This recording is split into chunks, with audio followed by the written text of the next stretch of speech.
Imagine that you could exact revenge for everybody that ever hurt you since childhood as you rose from the dead with superhuman strength. Everybody that you'd ever held a grudge against or hated. Revenge in the most brutal ways. And the only consequences would be to die again, because you were already dead anyways while performing your redemption. In this story, imagine yourself as that character, delivering these ungodly actions to your enemies. Hatred and pride are two very bad things, but sometimes, depending on the person and the emotional or physical trauma that person suffered, these two bad attributes cannot be fully dismissed. Having said that, this story will not be for everybody. Listener discretion is advised. The Undead Redemption, a haunted library production. When I was alive, I always wanted to secretly kill all my enemies. Childhood bullies, or people that had crossed me. I mean, I wasn't a serial killer or nothing, or I didn't even think like one. The only problem with this was I didn't want to spend my life in prison, because I had valued my life, so I never acted on these thoughts. When I was alive, I was a vengeful person, but I always kept my vengeance within the scope of the law.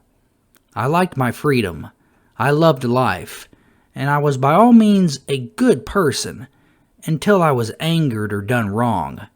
I actually had a good heart.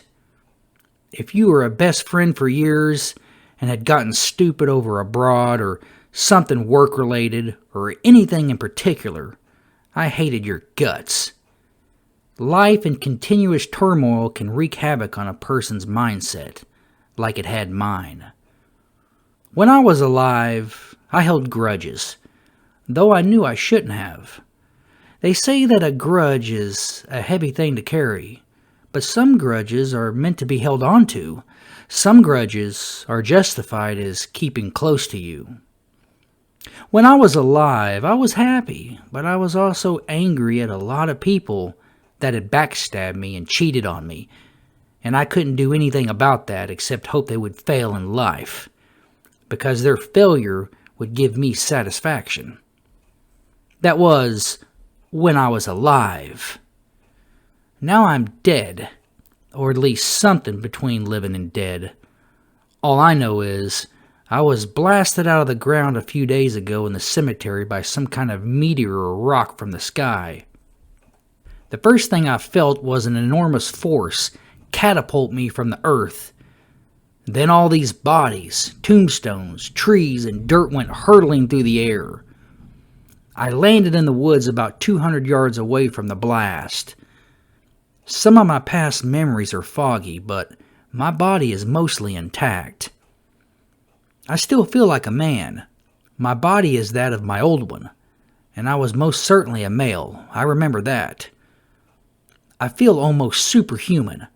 I can walk and run faster than I ever could before my death. I'm stronger now, too. I simply do not know why. I also feel very vengeful, and all I want is redemption. But I don't know how to escape these woods without people seeing me. I am scared of being detected, because I know I am not supposed to be alive. I'm aware that I'm supposed to be dead, and that if they were to find me, I would be killed again for being a freak, because I could never be resurrected to human form again, for I am dead, yet somehow alive.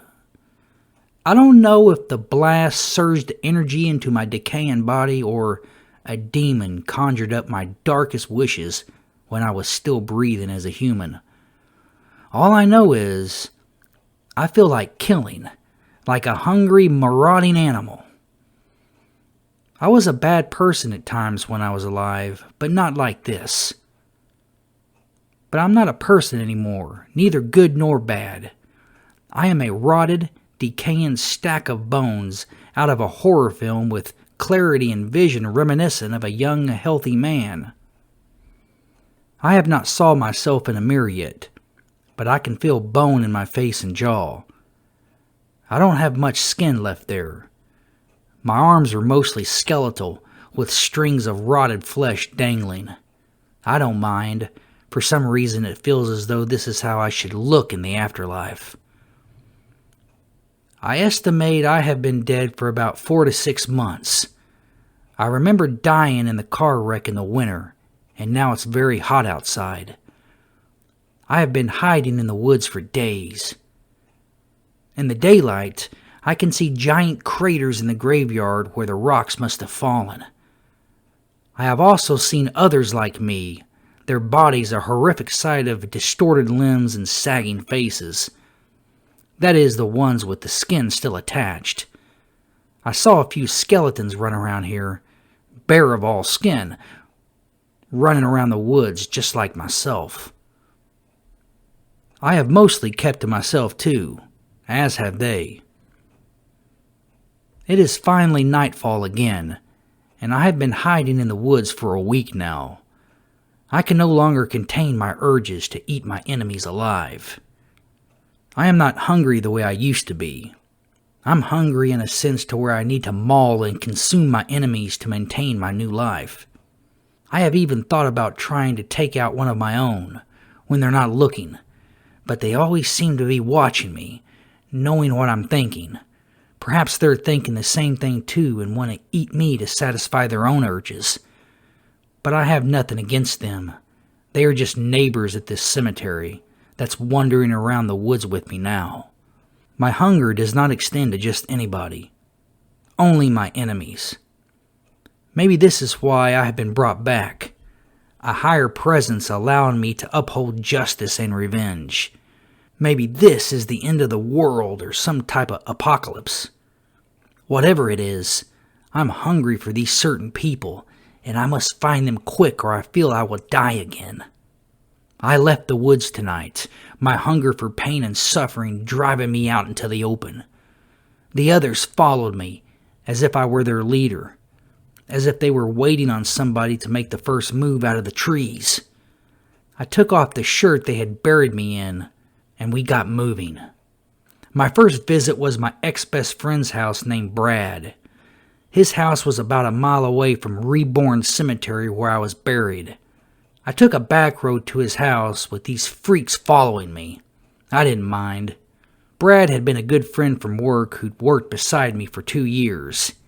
He had turned into one of my best friends.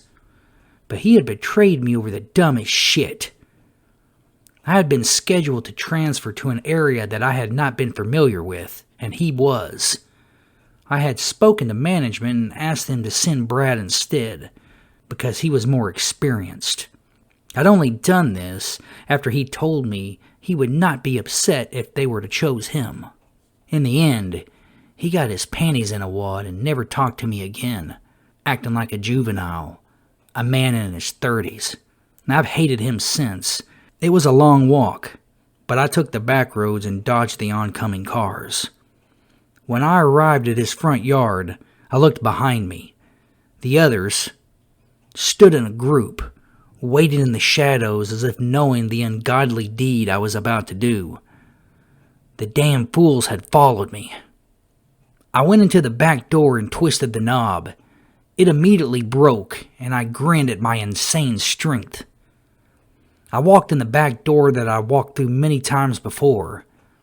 I passed his brother's room, which was the first door on the left. Brad's room was the master and the last door in the hallway. I slowly twisted the knob, squeezing tightly. It came clean off in my hands, barely making a sound.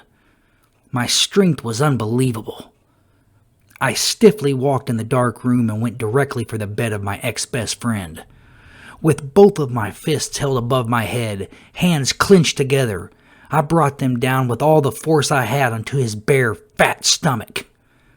Blood spewed the walls and spattered my face. He shot up from the bed, convulsing and shaking in shock. I grabbed his neck, standing above him, and lifted his 200-pound body off the bed with ease, up into the air as his insides began to spill out from my double hammer-fisted blow. I squeezed his neck like a person would squeeze a beer can. It popped, cracked, then broke. I dropped him. He landed half on the bed, then fell to the floor. I flipped the light switch on, exhilarated from my newfound power and strength. It was such a rush to finally get him the way I'd wanted to when I was alive.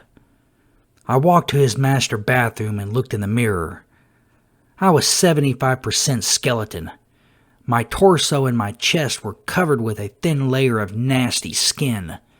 Jawbones were visible on my face, as was my chin. I peeled off a layer of flesh, revealing the bones on the left side of my face. I grinned at myself in madness. I left the bathroom and grabbed his keys, careful not to wake his brother on the way out. I got in his Mustang and ushered my other zombified peons into the back seat. They piled in, all of them being men. They didn't speak, but I knew what was on their minds. Revenge, just like me. The trip was in silence. My ability to drive was perfect. The next stop was a childhood bully named Daniel Ballantyne. He had run around with another bully named Johnny.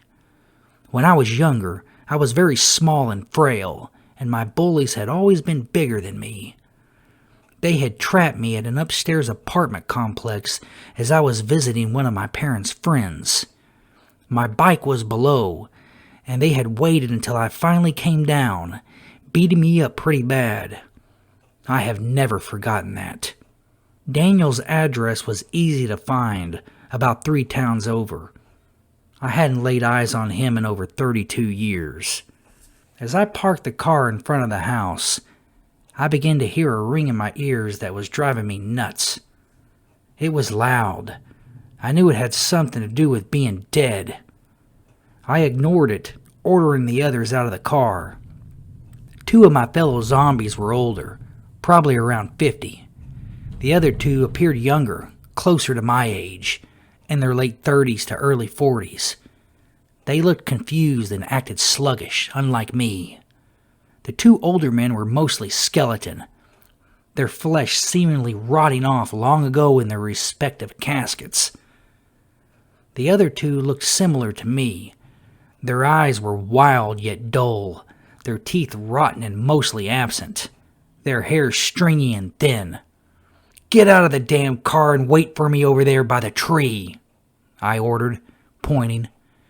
They did as told, all bunching together under the tree. I walked past them to the backyard. That was the first time I caught a stench of my own breath. It was rotten and smelled of dirt and death. I grinned, pushing up on the window. I heard a crack as the window lock popped from my force. I hopped up and began to crawl in the room. I fell to the floor in a dark bedroom that was empty. I could hear noises coming from behind the door. I opened the door and walked through the hallway. Somebody met me halfway, a look of terror on his face. "Are you Daniel?" I asked, slobber dripping from my mouth.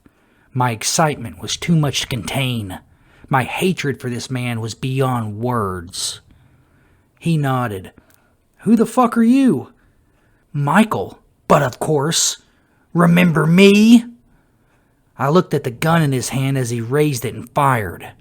My shoulder exploded all over the wall as the bullet passed through, entering the drywall behind me. I felt no pain. Seeing him made me so angry. I knew that I was going to smash his ass into tomorrow for his cowardly deeds in decades past. I went right for him. His eyes grew large as I closed the distance in a split second. I picked him up under his armpits and turned, slamming him against the wall with so much force the wall nearly caved. A female voice came from the kitchen.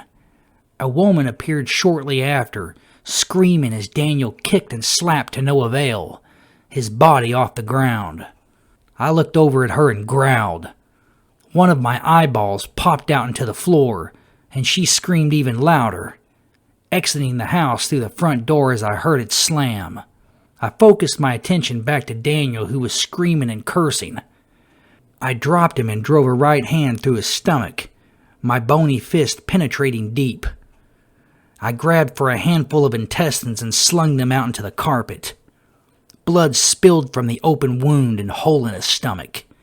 In shock, he began to convulse as he slowly died. He fell onto the carpet, taking in the last few breaths of his existence. I kicked him in the back of the head, his head smashing into the wall like an egg tossed on the pavement. I decided to take this chance to grab a piece of flesh to eat. I bent over and took a hunk of meat out of his neck, but I had difficulties chewing with little to no teeth. Fuck it. I spit the flesh out. My job here was done. The ringing in my ear had ceased, and my urge to kill my enemies had lessened for now. I needed to get back to the woods where I could hide. I got outside and didn't see my crew. "Stupid idiots!" I yelled out into the night. Maybe they had given chase to the woman inside the home.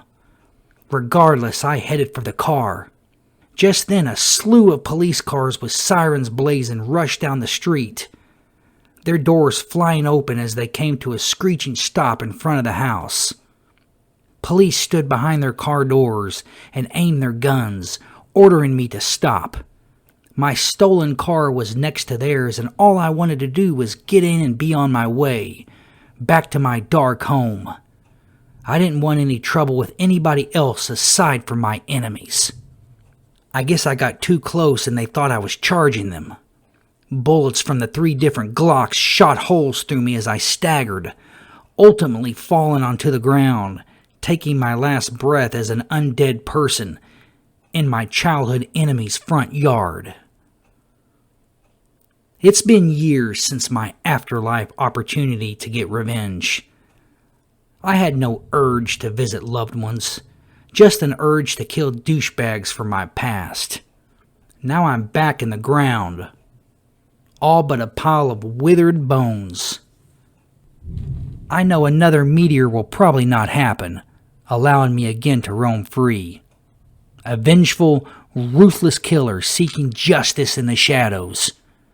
Even with no physical body, I still lay here in this casket with a memory, a consciousness, and a spirit with an eagerness of being freed sometime in the future, in some type of afterlife, to again hunt down my enemies.